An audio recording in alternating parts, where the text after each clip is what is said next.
Hai, bertemu lagi kita. Kita nak belajar apa hari ni ya? Kita masih lagi di bawah unit 2, tajuk Agama Islam dalam Pentadbiran.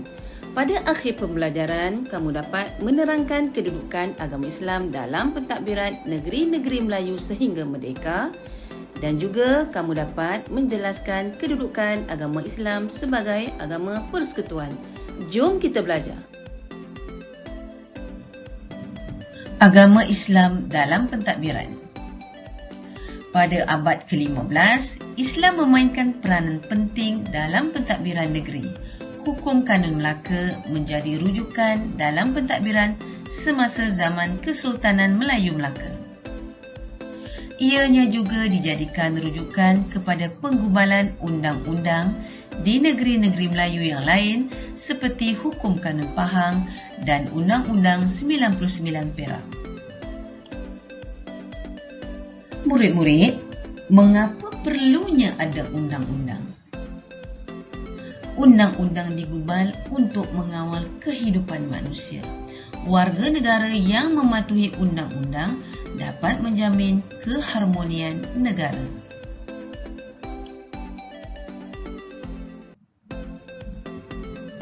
Jom kita lihat pula undang-undang yang dilaksanakan semasa zaman penjajahan.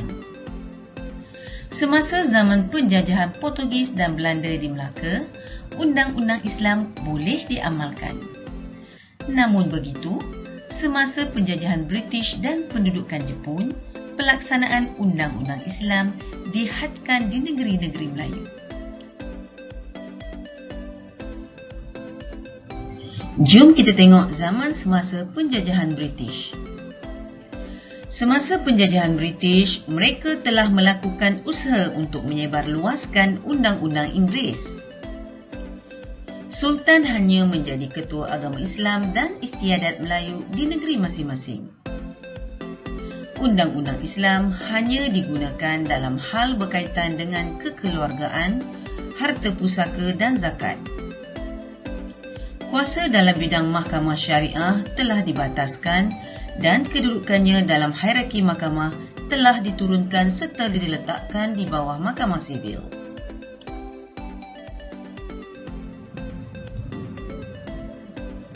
Kita tengok pula zaman semasa penjajahan Jepun.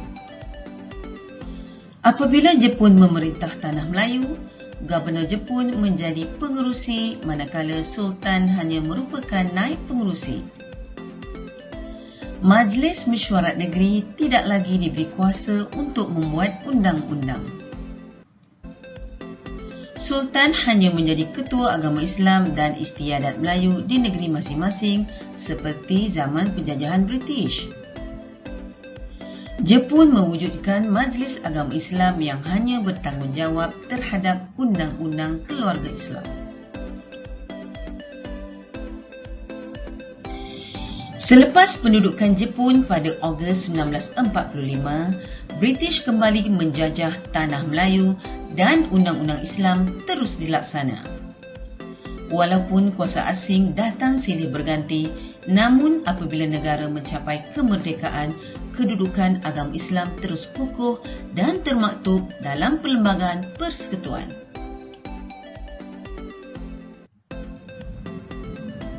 Kita lihat pula agama persekutuan Malaysia.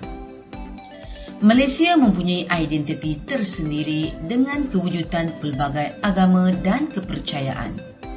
Kepelbagaian ini menjadikan Malaysia kaya dengan adat, budaya dan warisan.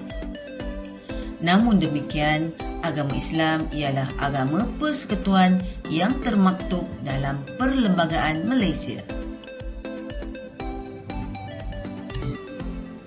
Saya bangga menjadi warga negara Malaysia. Walaupun agama Islam ialah agama persekutuan, agama-agama lain boleh diamalkan. Orang Iban boleh menyambut Hari Kawai. Orang Kadazan pula boleh menyambut Pesta Keamatan. Kita juga dapat meraihkan pelbagai perayaan agama dan kaum sepanjang tahun. Contohnya, sambutan Maulid Rasul, Hari Wesak dan Hari Taipusam. Murid-murid, inilah antara suara-suara yang bangga menjadi penghuni warga Malaysia. Sebagai rakyat Malaysia, kita perlu menghormati agama dan kepercayaan semua kaum agar perpaduan negara kekal terpelihara. Seterusnya, jom kita lihat Islam dan perpaduan masyarakat. Setiap agama menuntut umatnya mengamalkan nilai hidup yang baik. Larangan terhadap perbuatan yang tidak baik juga ditetapkan dalam setiap agama. Islam menuntut umatnya mengamalkan nilai sejagat dan nilai kemanusiaan untuk membentuk perpaduan demi menjamin kesejahteraan masyarakat. Nilai sejagat dalam agama membentuk perpaduan. Apakah itu? Jom kita tengok. Toleransi. Bekerjasama dalam pelbagai urusan pekerjaan, menghormati tempat ibadat semua agama dan tiada paksaan dalam beragama. Kesederhanaan. Bersederhana dari pelbagai aspek kehidupan seperti berbelanja, bercakap dan berpakaian. Perdamaian. Bermesyuarat untuk mendapatkan keputusan ramai, tidak menjadi pencetus kepada pergaduhan. Kasih sayang. Mengasihi dan mengasihani orang lain walaupun berbeza agama, membantu mereka yang memerlukan.